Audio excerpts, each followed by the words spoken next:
দেখো, আগের ক্লাসে আমরা ইলেকট্রন বিন্যাস লেখা শিখেছিলাম।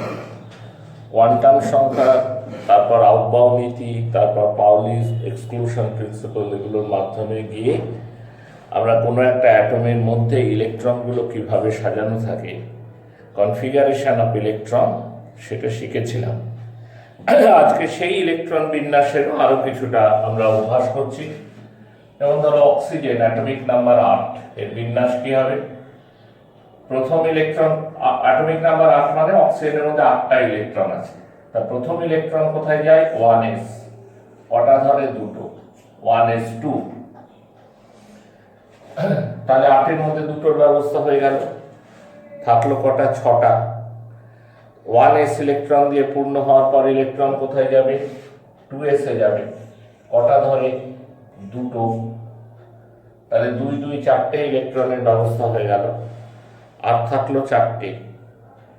2s এর পর ইলেকট্রন কোথায় যাবে? 2p অরবিটালে যাবে। 2p অরবিটালে কটা ইলেকট্রন ধরে? 6টা। আমার হাতে আছে কটা? 4টে। তাহলে বাকি 4টে 2p-তে জায়গা করে দিতে পারবে, 2p4। তাহলে অক্সিজেনের ইলেকট্রন বিন্যাস কি হলো? 1s2, 2s2, 2p4। ভালো কথা। ফসফরাস দেখো, অ্যাটমিক নাম্বার 15, ইলেকট্রন বিন্যাস লিখছি 1s2, 2s2, 2p6, 3s2, 3p3।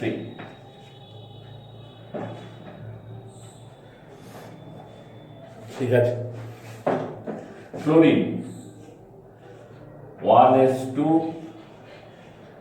2s2, 2p6, 3s2, 3p5। Calcium 20, 1s2, 2s2, 2p6, 3s2, 3p6। কটা হলো? 2 4 10, 12 আর 6 18। তাহলে হাতে আছে কটা ইলেকট্রন?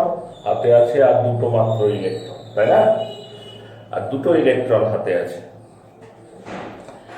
এবার 3p পর কোথায় যায় ইলেকট্রন? 3d-তে নয়, 4s-এ। তাহলে 3p6, 4s2। ঠিক আছে কিনা?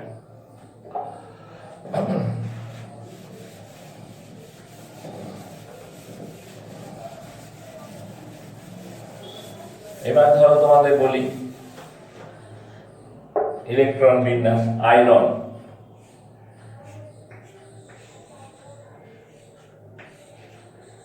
আর জিঙ্ক। আয়রনের অ্যাটমিক নাম্বার কত? 26, জিঙ্কের 30। ইলেকট্রন বিন্যাস লিখি 1s2, 2s2, 2p6, 3s2, 3p6। কতগুলো ইলেকট্রন হলো? 2 4 10 12 18। 26 মানে এখনো 8টা ইলেকট্রন রয়ে গেছে। 3p এর পর কি ভর্তি হবে? 4s। কটা ধরে? দুটো, 4s2। 2 4 10 12 18 20। 4s এর পর কি ভর্তি হবে? 4s এর পর ভর্তি হবে 3d। কটা ধরে? 10টা। d-তে কটা ইলেকট্রন ধরে? 6টা। তাহলে 3d6। বোঝা গেল? কিন্তু এখানে যে জিনিসটা আমি একটু বিশেষ করে বলতে চাই, যে ঠিক এই অর্ডারেই অ্যাটমের মধ্যে ইলেকট্রনগুলো নিজের জায়গা করে নেয়। এ নিয়ে কোনো দ্বিমত নেই। 1s2, 2s2, 2p6, 3s2, 3p6, 4s2, 3d6, এইভাবেই জায়গা করে নেয়। কিন্তু লেখার সময় আমাদের লেখার প্রচলিত পদ্ধতি হচ্ছে কোনো একটা কক্ষপথের সাথে অ্যাসোসিয়েটেড আছে যে উপকক্ষপথগুলো, সেগুলো একসাথে লেখা হয়। যেমন ধরো 1 নম্বর কক্ষপথের সাথে একটাই উপকক্ষপথ আছে, ফার্স্ট অরবিটের সাথে অ্যাসোসিয়েটেড আছে একটাই সাব অরবিট 1s। 2 সাথে আছে দুটো উপকক্ষপথ 2s আর 2p। 3 সাথে আছে 3টে 3s 3p 3d। 4 সাথে 4টে 4s 4p 4d 4f। এখন ভর্তি যে অর্ডারেই হোক না কেন, লেখার সময় কিন্তু আমরা 1 নম্বর কক্ষপথের সাব অরবিট একটা আছে 1s লিখলাম, 2-এর দুটো আছে 2s 2p, 3-এর 3টে 3s 3p 3d কে এক জায়গায় করে লিখি। ঠিক আছে, এই অবধি সমস্যা ছিল না, কারণ এগুলো পরপরই ভর্তি হচ্ছিল। 3s 3pও পরপর ভর্তি হয়েছে, কিন্তু তারপর 3d তে ইলেকট্রন না গিয়ে 4s এ গিয়েছে, সেটা ঠিকই আছে। কিন্তু লেখার সময় আমরা করি কি 3d6টাকে 4s এর আগে লিখি। তা তোমরা যারা প্রথম শিখছো, তাহলে কি দাঁড়ালো লেখাটা? 1s2 2s2 2p6 3s2 3p6 3d6 4s2।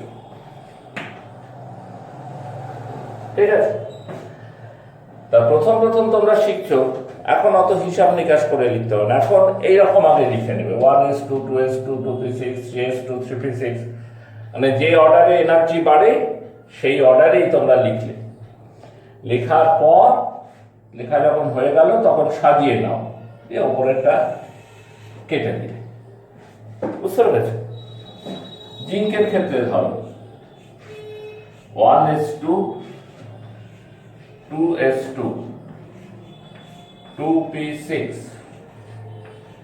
3s2 3p6 4s2 3d10।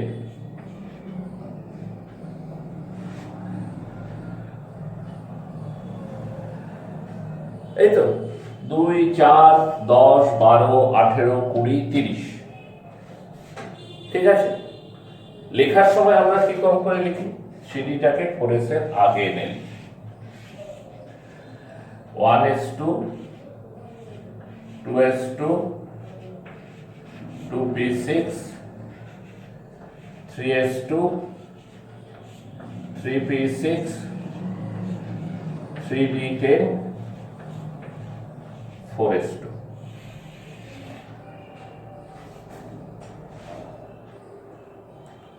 বোঝা যাচ্ছে আমি কি শেখাতে চাইলাম? সেটা কি শেখা যাচ্ছে যে কোনো একটা কক্ষপথের অন্তর্গত যে উপকক্ষপথগুলো আছে, আমরা যখন ইলেকট্রন বিন্যাস লিখব তখন সেই সাব অরবিটগুলোকে একসাথে করে নিয়ে লেখা হয়। ভর্তি যে অর্ডারে হওয়ার আহ্বান নীতি মেনে সেই অর্ডারেই ভর্তি হবে, সেখানে কোনো হেরফের নেই।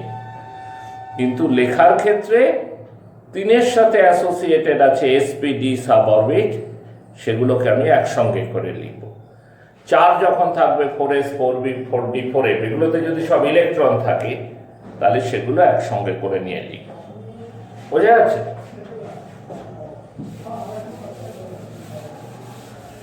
এইবার দেখো ক্রোমিয়াম।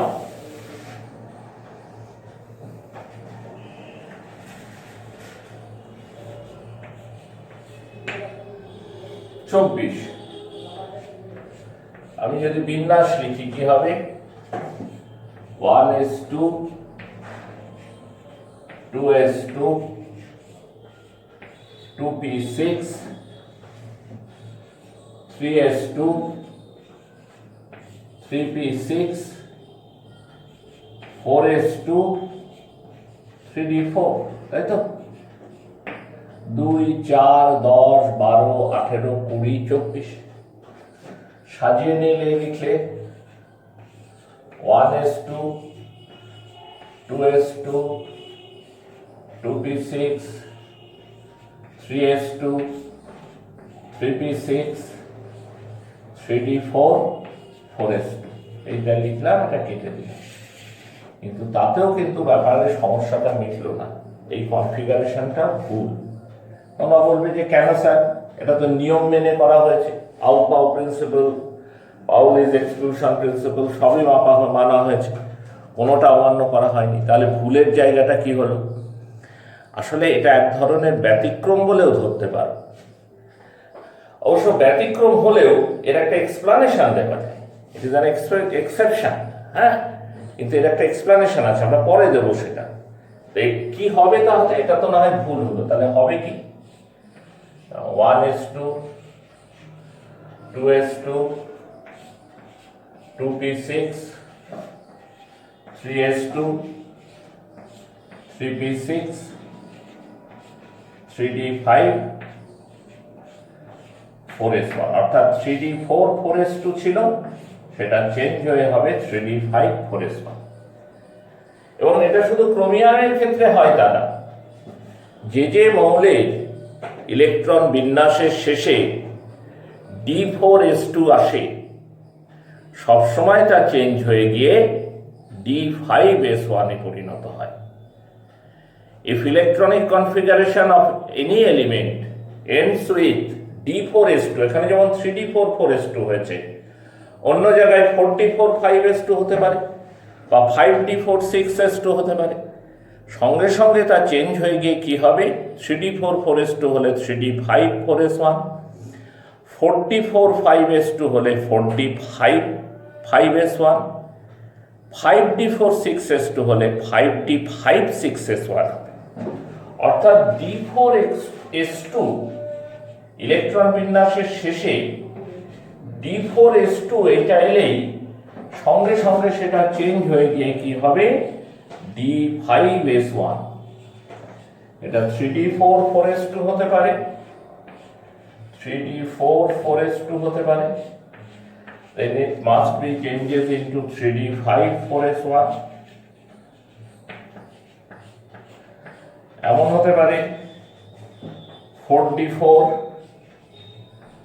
5s2, তাহলে সেটা চেঞ্জ হয়ে হতে পারে 4d5 5s1। ঠিক আছে কিনা? আরেকটা ব্যতিক্রমের জায়গা তোমাদের দেখায়।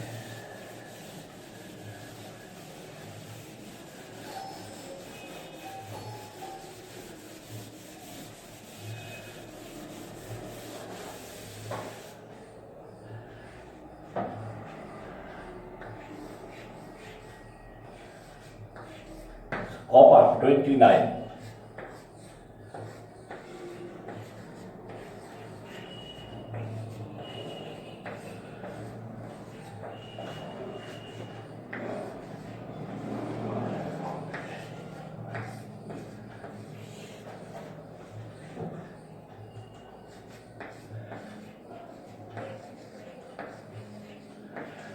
কপারের যদি বিন্যাস লেখো তাহলে এরকম পাবে 1s2 2s2 2p6 3s2 3p6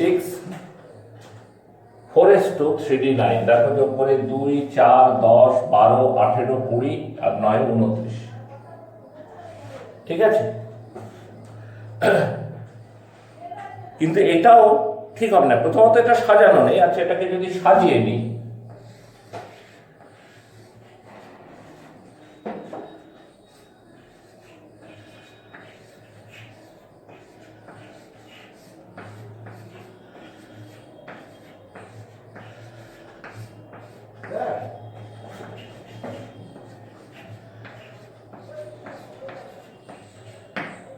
তাহলে এরকম একটা চেহারা হবে 1s2 2s2 2p6 3s2 3p6 3d9 4s2।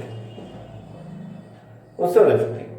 সাজিয়ে নিলে রব, কিন্তু এটাও সঠিক নয়, এখানেও ব্যতিক্রম এক্সেপশন আছে। এক্সেপশনটা কি?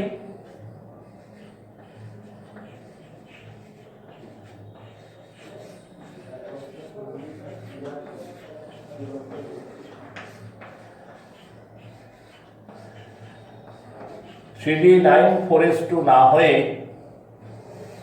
এটা হয়ে যাবে 3d10 4s1, অর্থাৎ d9s2 এই বিন্যাসটা চেঞ্জ হয়ে যাবে d10s1। কেন হবে তারও একটা বিধিবদ্ধ কারণ আছে, আমরা বলছি সে কারণটা আমরা পরে বলছি। তাহলে তোমরা দুটো এক্সেপশনের কথা জানবে। একটা হচ্ছে কোনো ইলেকট্রন বিন্যাসের শেষে যদি D4S2 আসে তাহলে সেটা চেঞ্জ হয়ে যায় D5S1, বা কোনো বিন্যাসের শেষে যদি D9S2 আসে তাহলে সেটা চেঞ্জ হয়ে যায় D10S1। কপার এবং ক্রোমিয়াম তোমাদের দুটো খুব কাছের এক্সাম্পল এই এক্সেপশনের ভিত্তিতে, তাই এগুলো পরীক্ষায় আসতে পারে, ভালো করে মনে রাখবে। আমরা আরো একটা এই ধরনের উদাহরণ আলোচনা করি।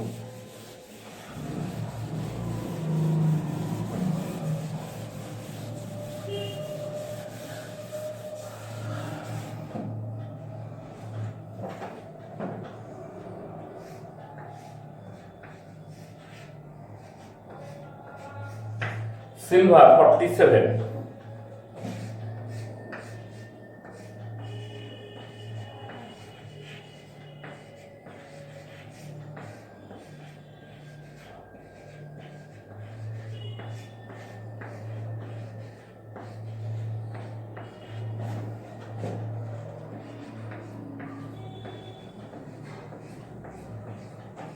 কত হলো দেখো, 2, 4, 10, 12, 18, 28, 30, 36।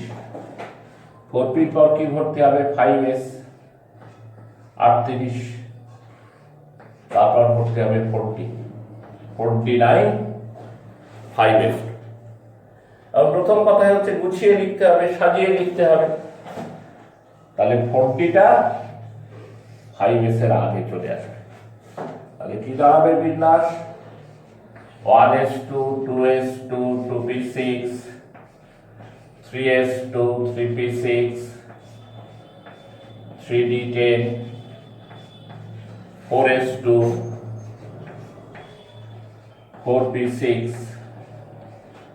4d9, 5s2।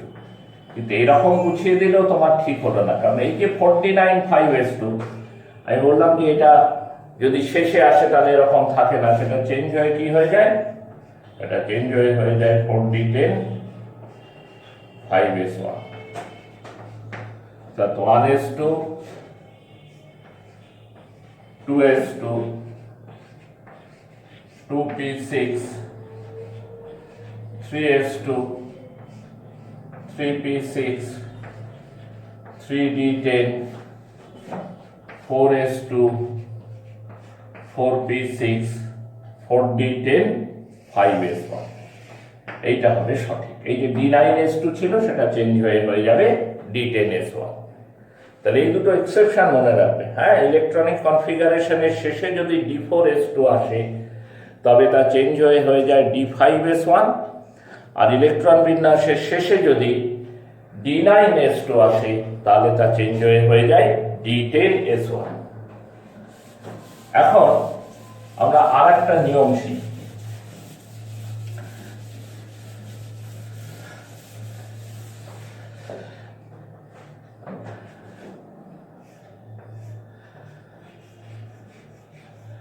হার্নস রুল বা হোন্স রুল। হ্যাঁ,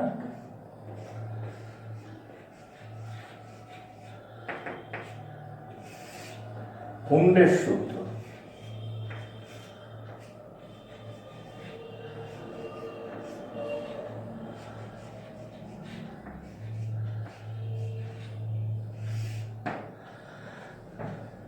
হুন্ডের সূত্র বলছে কোনো একটা নির্দিষ্ট শক্তি স্তরে ইলেকট্রনগুলো সবসময় বিজোড় থাকার চেষ্টা করে।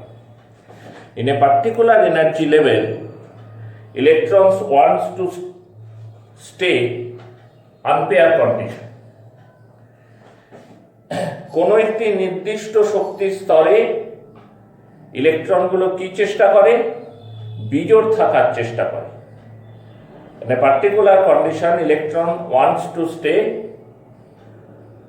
unpaired condition, বিজোড় অবস্থায় থাকবার চেষ্টা করে ইলেকট্রনস। কথাটার মানে কি? ধরো আমি একটা উদাহরণ দিয়ে বলছি, পি অরবিটাল, তাতে ম্যাক্সিমাম ক্যাপাসিটি কত? 6। সে 2p হতে পারে, 2pতেও 6টা ইলেকট্রন ধরবে, 3p হতে পারে, 3p তেও 6টা ইলেকট্রন ধরবে, 4p হতে পারে, 4p তেও 6টা ইলেকট্রন, এবং যে কোনো p তে 6টা ইলেকট্রন ধরে। এবার p অরবিটালটা কেমন? p অরবিটালটা 3টে ডাম্বেল শেপড অংশ নিয়ে তৈরি। একটা x অ্যাক্সিস বরাবর ডাম্বেল আছে, এটা হচ্ছে px, একটা y অ্যাক্সিস বরাবর ডাম্বেল আছে, সেটা হচ্ছে py, আর একটা z অ্যাক্সিস বরাবর ডাম্বেল আছে, সেটা হচ্ছে pz।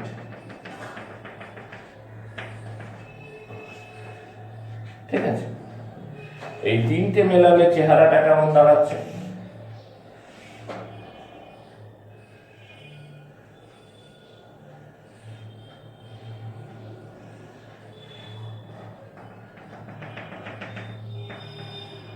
px, py, pz।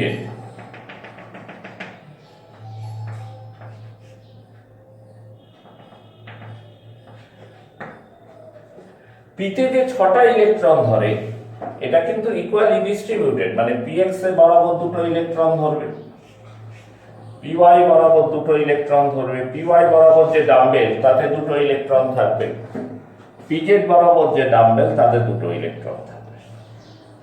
2 2 2 এই হিসাব কষে দাঁড়ালো 6। বুঝতে পারছো? এখন 2টো ইলেকট্রন একসঙ্গে থাকা একটু ভেবে দেখো, কঠিন কাজ। কেন কঠিন কাজ? কারণ ইলেকট্রনগুলো ঋণাত্মক আধান বিশিষ্ট কণা, নেগেটিভলি চার্জ পার্টিকেল।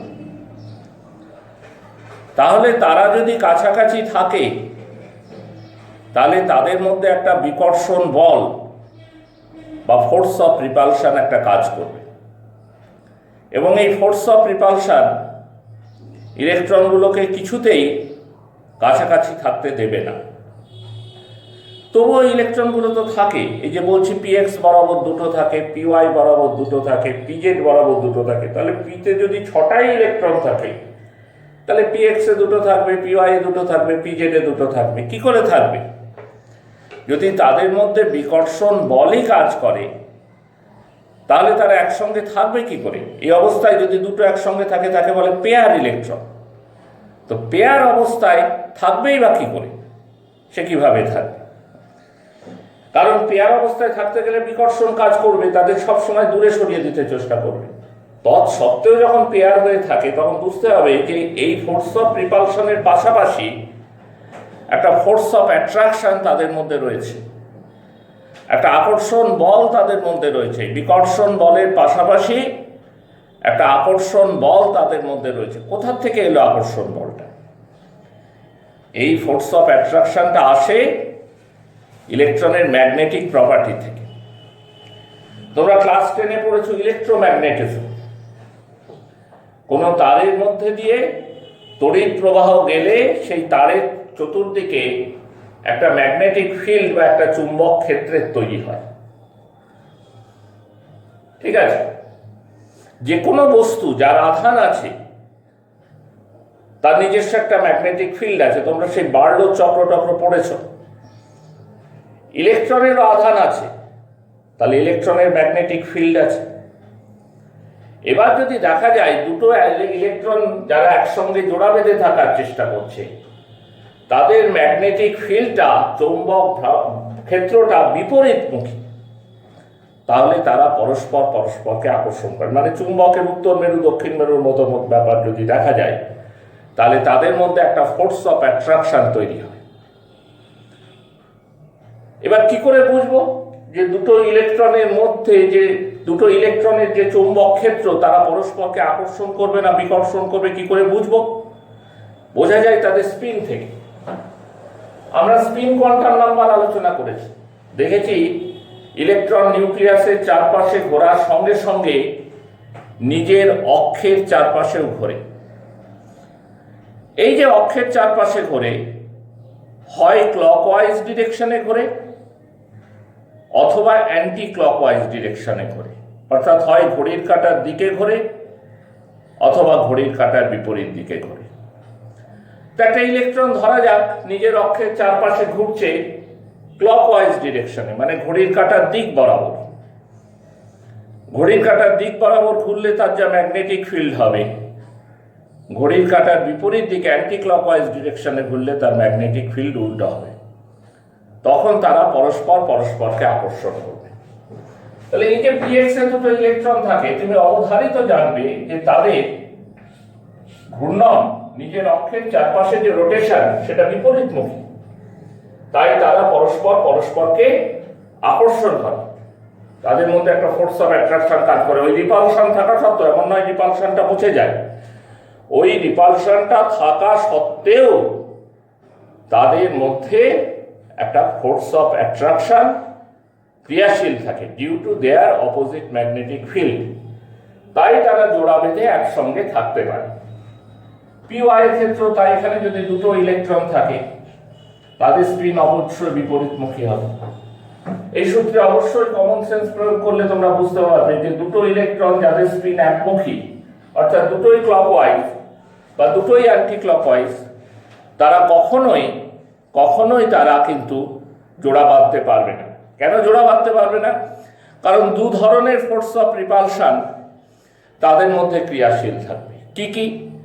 একটা তো সম আধানজনিত due to their same charge, এবং আরেকটা হচ্ছে একই চৌম্বক ক্ষেত্র হয়ে যাবে।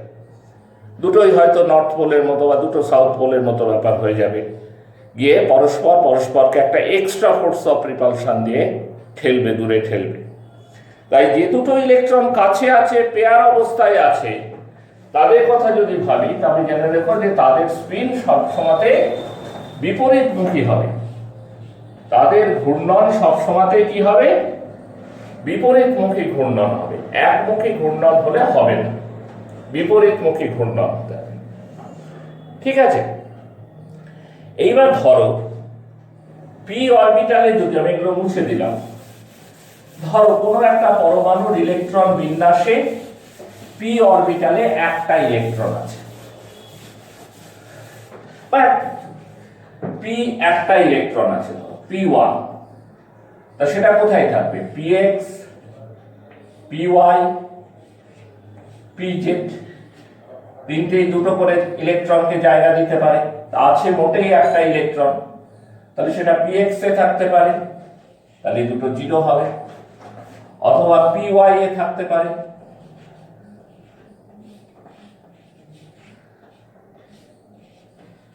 তাহলে বাকিগুলো জিরো হবে, অথবা Pz এ থাকতে পারে,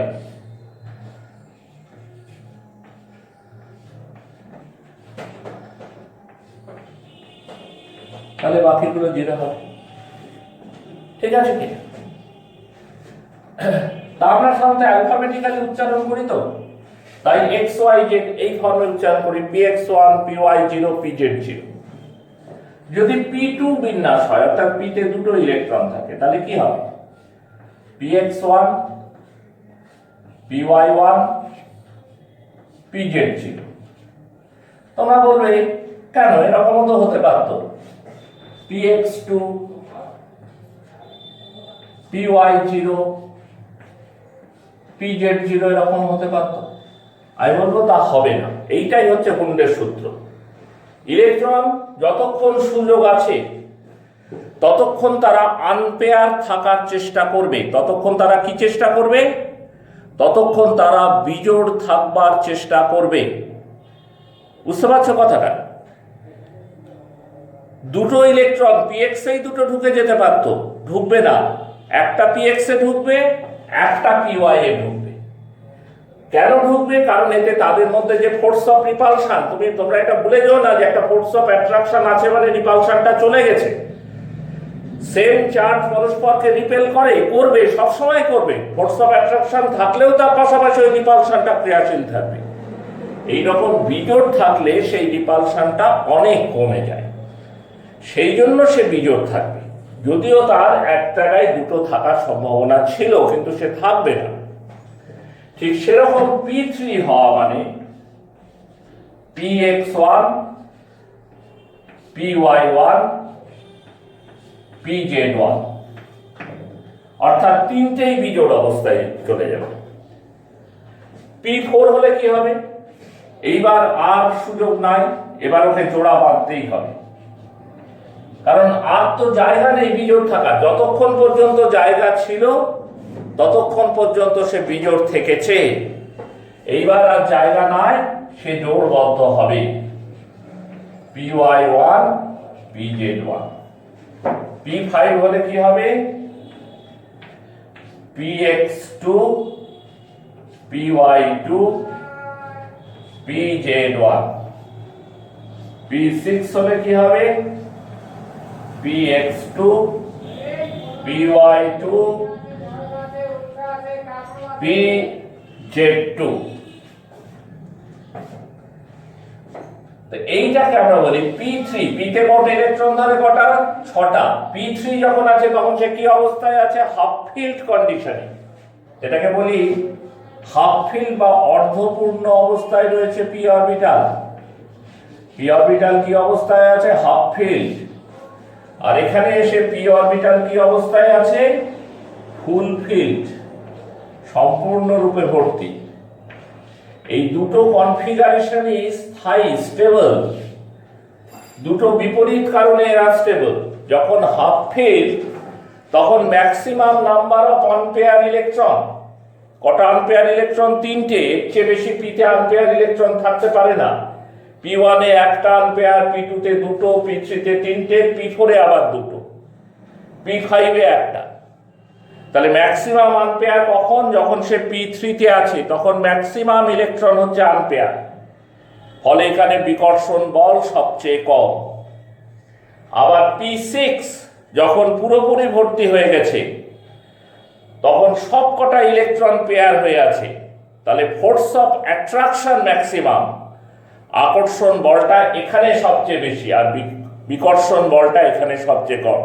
বিকর্ষণ বল কম বলে হাফ ফিল্ড স্থায়ী, আকর্ষণ বল সবচেয়ে বেশি স্থায়ী বলে ফুল ফিল্ড স্থায়ী। আকর্ষণ বেশি কেন? কারণ সবগুলোই পেয়ার হয়ে আছে, সবগুলো ইলেকট্রনের মধ্যেই আকর্ষণ বল ক্রিয়াশীল হয়ে আছে। এখন তুমি যদি তুলনা করো যে এই দুটোর মধ্যে কোনটা বেশি স্থায়ী, হাফ ফিল্ড বেশি স্থায়ী নাকি ফুল ফিল্ড বেশি স্থায়ী, তাহলে অবশ্যই জানবে ফুলফিল্ড অরবিটালের স্থায়িত্ব সবচাইতে বেশি, তারপর হাফ ফিল্ড অরবিটালের স্থায়িত্ব। ঠিক আছে, তো আমরা এই পর্যন্ত আজকের আলোচনাটা রাখছি। আমরা পরের ক্লাসে এই আলোচনাটা এগোবো এবং এই আলোচনার মধ্যে দিয়ে আমরা যে এক্সেপশনগুলোর কথা বলেছি সেই এক্সেপশনগুলোকে ব্যাখ্যা দেওয়ার চেষ্টা করব।